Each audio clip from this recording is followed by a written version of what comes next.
ሰላም ጤና ይስጥልኝ ተከብራችሁ ተመልካቾቻችን ይህ በብስራት የዩቲዩብ ቻናል ወደ እናንተ የሚተላለፈው የሀገር ውስጥና የባህር ማዶ የመረጃ ሰዓታችን ነው። መረጃዎቹን ወደ እናንተ እያደረስኩ ሰማራ አለባቸው ከመላው የስቱዲዮ ባለሙያዎች ጋር አብሬያችሁ ቆይታ የማደርግ ይሆናል። በቅድሚያም ወደ ሀገር ውስጥ መረጃዎች እንለፍ።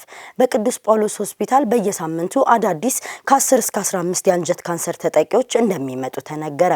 የአንጀት ካንሰር በወጣት ወንዶች ላይ አሳሳቢ ሆኗል። የአንጀት ካንሰር በትንሹ በትልቁ አንጀት እንዲሁም በፊንጢጣ ላይ የሚከሰት የካንሰር ህመምን የሚያጠቃልል ነው። የትልቁ አንጀት ካንሰር በኢትዮጵያ በወንዶች ላይ እንደ አዲስ ከሚታወቁ የካንሰር አይነቶች መካከል በአንደኝነት እንዲሁም በሴቶች ላይ ደግሞ ከጡትና ከማህፀን በር ካንሰር በመቀጠል በሶስተኛ ደረጃ ላይ አሳሳቢ በመባል ላይ የሚገኝ መሆኑን ብስራት ሬዲዮ ከዚህ በፊት ዘገባ መስራቱ ይታወሳል። የትልቁ አንጀት ካንሰር ከ50 ዓመት በላይ የሆኑ ሰዎች ላይ የመከሰት እድሉ ከፍ ይላል። ነገር ግን በአሁኑ ወቅት የአንጀት ካንሰር በወጣቶች ላይ በከፍተኛ ሁኔታ ቁጥር እየጨመረ እንደሚገኝ በቅዱስ ጳውሎስ ስፔሻላይዝድ ሆስፒታል የአጠቃላይ የቀዶ ህክምና ባለሙያ የሆኑት ዶክተር ቢኒያም ዮሐንስ በተለይም ለብስራት ሬዲዮ ተናግረዋል። ከሌሎች የዓለም ሀገራት በጣም የተለየና የትልቁ አንጀት ካንሰር በኢትዮጵያና ከሰሃራ በታች ባሉ ሀገራት በብዛት በጎልማሶች ላይ የመከሰት እድሉ ከፍ ያለ መሆኑ ተጠቁሟል። ለካንሰር አጋላጭ የሆኑ የዘረመል ለውጦች፣ ረጅም ጊዜ የቆዩ የአንጀት ቁስለት፣ የእንስሳት ተዋጽኦ የሆኑ ምግቦችን ማዘውተር፣ ሲጋራ ማጨስና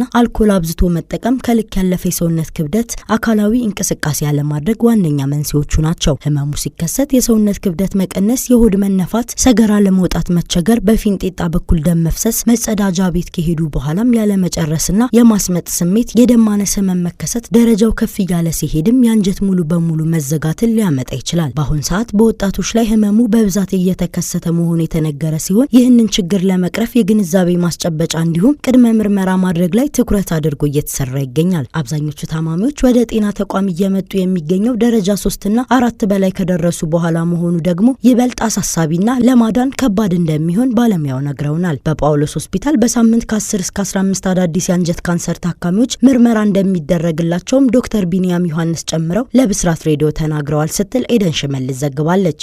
በጉራጌ ዞን ባጃጁን ለመስረቅ የቅርብ ጓደኛውን ገድሎ አስከሬኑን ገደል ውስጥ የወረወረው ግለሰብ በእስራት ተቀጣ።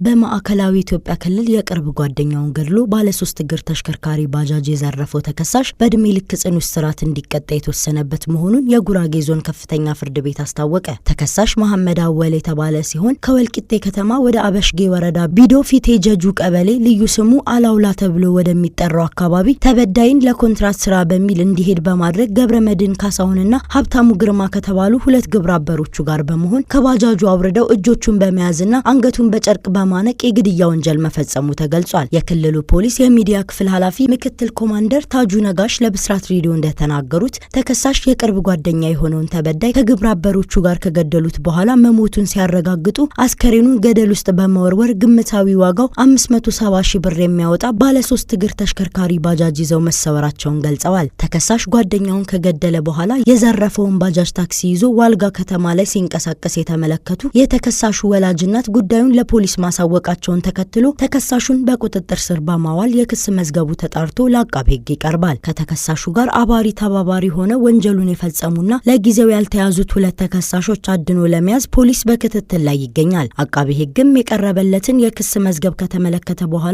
ተከሳሽ ጥፋተኛ መሆኑን በማረጋገጥ ለጉራጌ ዞን ከፍተኛው ፍርድ ቤት ያቀርበዋል። ፍርድ ቤቱም ተከሳሽ መሐመድ አወል ጥፋተኛ መሆኑን በማስረጃ በመረጋገጡ በእድሜ ልክ ጽኑ እስራት እንዲቀጣ ወስኖበታል ሲሉ ምክትል ኮማንደር ታጁ ነጋሽ ለብስራት ሬዲዮ ተናግረዋል ስትል ሳምራይት ስዩም ዘግባለች።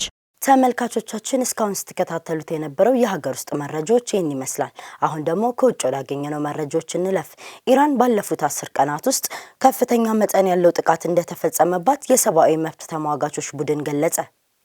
የእስራኤልና አሜሪካ ጦርነት በኢራን ከተጀመረ ወዲህ 1600 የሚሆኑ ንጹሃንን ጨምሮ 3500 የሚሆኑ ሰዎች በሀገሪቱ እንደተገደሉ የሰብአዊ መብቶች ተሟጋች የዜና ወኪል ሃራን አስታውቋል። ትላንት ሰኞ ብቻ 59 ሰዎች መገደላቸውንና ሌሎች 58 ሰዎች ደግሞ መቁሰላቸውን በምሽት ዳሰሳው ገልጿል። ያለፉት 24 ሰዓታት ባለፉት 10 ቀናት ውስጥ ከተፈጸሙ ጥቃቶች ከፍተኛ መጠን ነው ብሏል። ሰኞ ዕለት በቴህራን የሚገኘው ሻሪፍ ዩኒቨርሲቲ በመኖሪያ ህንጻና በኬሚካል ፋብሪካ ላይ የተፈጸሙ ጥቃቶችን ጨምሮ በመላ ሀገሪቱ ትላልቅ ጥቃቶች ተፈጽመዋል። ቡድኑ በመስክ ሪፖርት በአካባቢ ምንጮች፣ ለሕክምናና ድንገተኛ አደጋ ምንጮች፣ ከሲቪል ማህበረሰብ ጥምረቶች እንዲሁም ከፎቶግራፎች፣ ተንቀሳቃሽ ምስሎችና ከመንግስት ባለስልጣናት መግለጫዎች በመጭመቅ አሃዛዊ መረጃውን እንደሚያጠናክር ገልጿል። በህንድ በኮቪድ ወቅት እስር ቤት ውስጥ ከሞቱ ሰዎች ጋር በተያያዘ 9 ፖሊሶች ሞት ተፈረደባቸው።